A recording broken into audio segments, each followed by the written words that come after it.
which, can be a little intimidating for some folks. It really can be, but it doesn't have to be. I mean, everybody needs to get a grip on this stuff. And the Yeah, good news is there are some pretty basic principles that can really set you on the right track. exactly. And that's what we're going to do today.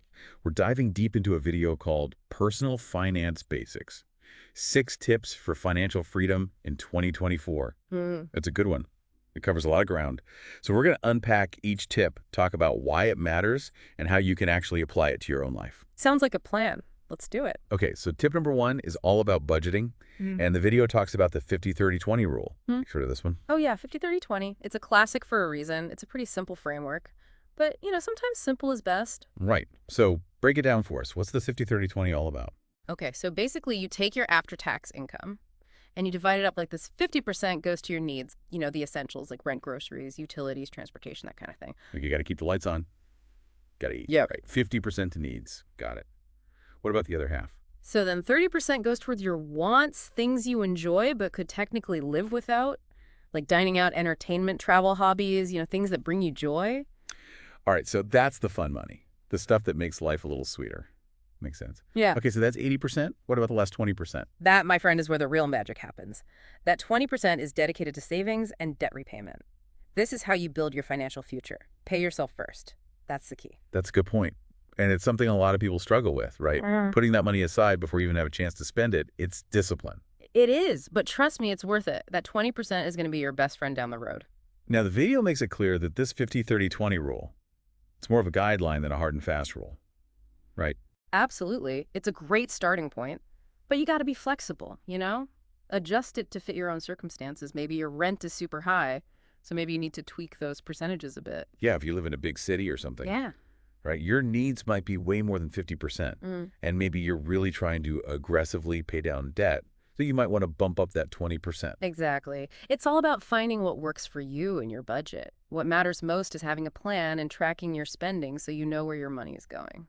And speaking of tracking, there are all sorts of tools and apps out there these days that can help you do just that, like Mint and YNA. Have you used any of these? Oh, yeah. I've played around with a few of them. They can be super helpful, especially if you're someone who's, not super organized with your finances. They can really take the guesswork out of budgeting. Totally. Yeah. They connect to your bank accounts and credit cards. So everything's right there. Yeah. It's like having a personal finance assistant in your pocket. Yeah. Exactly. But honestly, even if you're not a tech person, a simple spreadsheet can work just as well. The key is to find a system that you'll actually use and stick with. Okay, so we've got our budget figured out. We're tracking our spending. What's next on our financial to-do list? Well, you know how they always say you should have an emergency fund? Oh, yeah, that's the rainy day money. Right? Exactly. It's your safety net. It's there to protect you when life throws you a curveball like a job loss or a medical emergency. Because those things happen. It's not a matter of if, it's a matter of when. Right. And you don't want to be caught off guard, scrambling to figure out how to pay your bills. You want to have that peace of mind knowing that you've got some money set aside for those just-in-case moments. So how much should we be aiming for in our emergency fund? Like, what's a good starting point? Well, the video recommends starting with $1,000 just to get the ball rolling. But eventually you want to work your way up to having 3-6 months of living expenses saved up. Yeah, 3-6 months. That's a lot of money. It is. But think about it. If you lost your job tomorrow, how long would it take you to find a new one? And how would you cover your bills in the meantime? That emergency fund could be the difference between staying afloat and, going under. That's a good point. And it's not just job loss. Right. Right. It could be an unexpected medical bill or car repairs, things that can really wipe out your savings if you're not prepared. Exactly. And where should we keep this emergency fund? Yeah. Where does it go? Under the mattress? No, not under the mattress. You want to keep it somewhere safe and accessible, but also somewhere where it can potentially grow a little bit. Okay. So a regular savings account. Yeah, you could do that. But a high-yield savings account is even better. You'll earn a slightly higher interest rate, which means your money will grow a little faster. So it's working for you even while it's just sitting there waiting for an emergency. Exactly. You want your money to be as productive as possible, even when it's just chilling in the bank. All right. So we've got our budget in check. We're building up our emergency fund. Now it's time to face the beast. The beast? What? Debt is the beast. Ah, yes, the dreaded debt monster. It can definitely feel like a huge weight on your shoulders, especially if you've got a lot of it. For sure. And the video talks about 2 main strategies for tackling debt: the debt snowball and the debt avalanche. Have you heard of these? Oh, yeah, those are the two big ones. They're both pretty popular methods, and they both work, but in different ways. Okay, so what's the debt snowball all about? The debt snowball is all about building momentum. You start by listing out all of your debts from smallest to largest, regardless of the interest rate. Then you focus all of your extra money on paying off that smallest debt first. So it's like a psychological boost. Yeah. You get that quick win, and it motivates you to keep going. Exactly. It's like crossing something off your to-do list. You Yeah. feel good, you feel accomplished, and you want to keep that momentum going. And once that smallest debt is gone, you roll that payment amount over to the next smallest debt and so on and so forth, like a snowball rolling downhill, getting bigger and bigger. Precisely.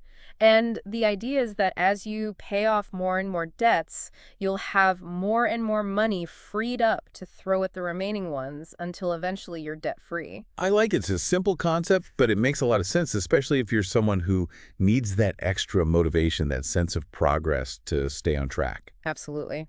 And what about the debt avalanche? How does that one work? Yeah, that one sounds a little more intense. It can be, but it can also save you more money in the long run. Okay, tell me more. So with the debt avalanche, instead of focusing on the smallest debt first, you target the debt with the highest interest rate. Ah, okay, so it's more about being strategic, attacking the debt that's costing you the most money. Exactly. And by paying off that high interest debt first, you'll reduce the total amount of interest you'll pay over the life of your loans. Makes sense, but it might take longer to see those small wins, those debts being paid off, right? It might, which is why it's not for everyone. Some people find it discouraging to chip away at a large debt for months on end without seeing much progress. So it really comes down to personality, finding the method that best suits your style and your financial goals. Absolutely. Some people are motivated by quick wins, others are more focused on the long-term savings. The key is to find what works for you and stick with it. All right, so we've tackled budgeting, we've built our emergency fund, we're crushing our debt. What's next, world domination? Haha, not quite. But we are going to talk about investing, which can feel a little like world domination It sometimes. can be intimidating, right? Like it's this exclusive club for people who wear suits and carry briefcases. Yeah, I know what you mean, but honestly, investing isn't as complicated as it seems, and it's definitely not just for the wealthy elite. So the video makes the point that anyone can invest and everyone should invest. Why is that so important? Well, think about it. When you invest, you're essentially putting your money to work for you. You're buying assets that have the potential to grow in value over time. So it's not just about saving money, it's about making your money grow. Exactly. And the sooner you start, the better, thanks to the magic of compound interest. Okay, I've heard that term thrown around a lot.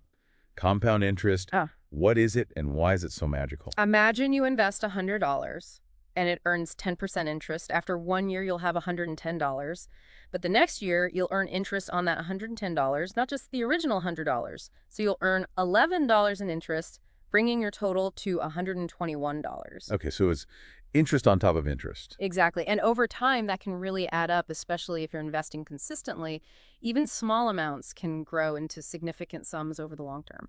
So it's like a snowball effect, Okay. but with money instead of snow. Haha. Yeah, something like that. It's the snowball effect of wealth building, and it's a powerful force. All right, so we're convinced we need to start investing, but where do we even begin? There are so many options. Yeah, it can be overwhelming, but the video recommends starting with some of the more accessible options like 401ks and IRAs. Okay, so those are retirement accounts, right? Exactly. And they offer some great tax advantages, which means more money in your pocket in the long run. And what about index funds? I've heard those are a good place to start for beginners. Index funds are basically like baskets of stocks that track a particular market index like the S&P 500. So instead of trying to pick individual stocks, which can be risky, you're investing in a diversified portfolio of companies. Exactly. And index funds are typically low cost, which means more of your money is actually going towards your investments rather than fees. That makes sense. So it's a relatively low risk, low cost way to invest for the long term. Precisely. And over time, those small gains can really add up, especially with the power of compound interest working its magic. It's like planting a financial seed and watching it grow into a mighty oak tree. I like that analogy. It really captures the essence of long-term investing. It's about patience, consistency, and letting your money work its magic. All right, so we're budgeting, we're saving, we're investing.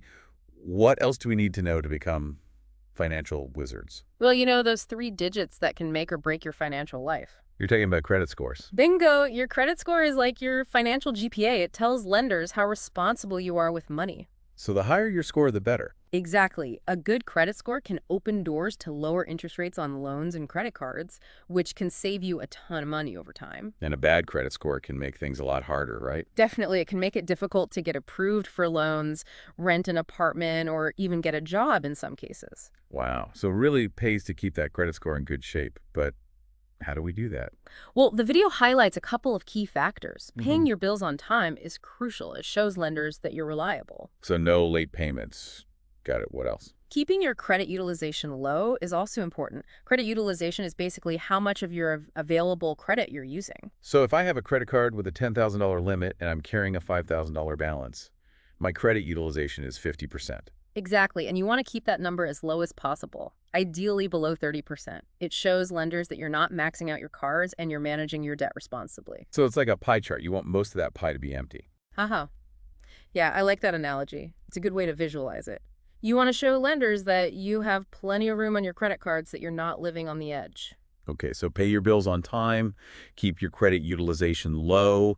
Any other tips for boosting our credit scores? Yeah, you should also check your credit report regularly. Make sure there are no errors or inaccuracies. Good point. You're entitled to a free copy of your credit report from each of the three major bureaus every year, right? That's right. You can get them at annualcreditreport.com. It's a good idea to check them once a year just to make sure everything is accurate and up to date. So it's like a financial checkup. Exactly. It's preventative care for your credit score.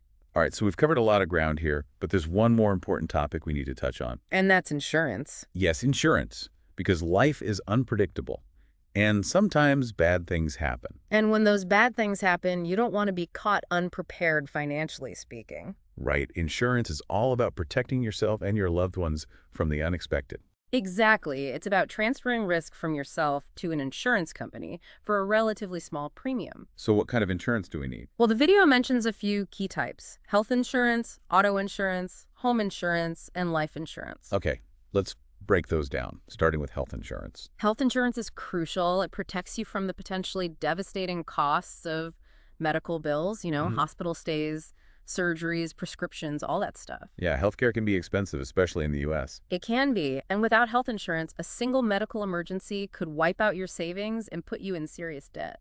So health insurance is a must-have, for sure. What about auto insurance? Auto insurance is required by law in most states, and for good reason. It protects you financially if you're involved in a car accident. So it covers damages to your car and also medical expenses if you're injured. Exactly. And it also protects you if you cause damage to someone else's property or injure someone else. It's basically peace of mind on the road. Exactly. And then there's home insurance, which protects your home and your belongings from damage or theft. So if there's a fire or a break-in or a natural disaster, your home insurance will help cover the costs of repairs or replacement. Right. And it also provides liability coverage, which protects you if someone is injured on your property. So it's not just about protecting your stuff, it's about protecting yourself for potential lawsuits. Exactly. And finally, there's life insurance, which provides financial protection for your loved ones in the event of your death. So it's like a safety net for your family. Precisely, if you have dependents like children or a spouse, life insurance can help ensure that they're taken care of financially if something happens to you. And it can also cover things like funeral expenses and outstanding debts. Right. It's all about providing peace of mind, knowing that your loved ones will be okay, financially speaking, even if you're not around. Wow, we covered a lot of ground today, from budgeting to investing to insurance.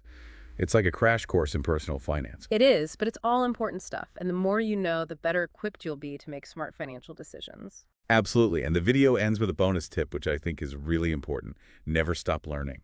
Yes, the world of personal finance is constantly changing. So it's important to stay up to date, read books, listen to podcasts, take online courses. There's always something new to learn. And the more you learn, the more confident you'll become and the more control you'll have over your financial future. Exactly. Knowledge is power, especially when it comes to your money. So what's one small step our listeners can take today to start taking control of their finances? That's a great question, and I think the answer is different for everyone, but maybe it's setting up a budget or opening a high-yield savings account or making an extra payment on your debt or even just reading a book about personal finance. The key is to start somewhere and keep moving forward one step at a time. Absolutely. Financial well-being is a journey, not a destination, and every step you take, no matter how small, brings you closer to your goals. Well said. And on that note, we'll wrap things up for today. Thanks for joining us for another deep dive. We'll be back soon with more fascinating topics to help you level up your knowledge. Until then, stay curious and keep learning. We'll see you next time.